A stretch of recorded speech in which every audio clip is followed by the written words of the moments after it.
わっさーエブリバーデー、新年明けましておめでとうございます。本日は、1月4日、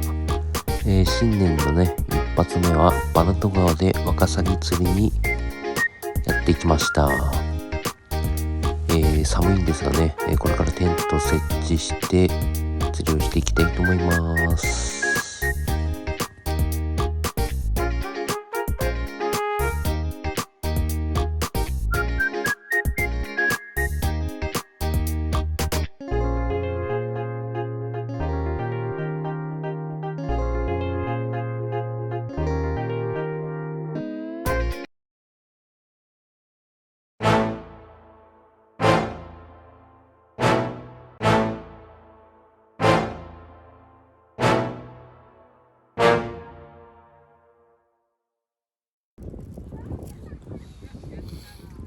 はい、ですね、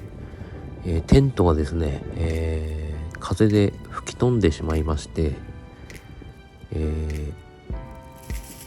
200メートルぐらい飛んでったので、回収して、そして、もうテントはちょっとね風が強くて出せる状況じゃなかったので閉まってしまいました。で、とりあえずはちょっとね青空で、釣りをすることになりました。せっかくね来たんでね、すごくテントが飛んでテンションがガタ落ちなんですが、第一の目的はねワカサギ釣りをすることなのでね、頑張ってね釣りをしていきたいと思います。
た会おう。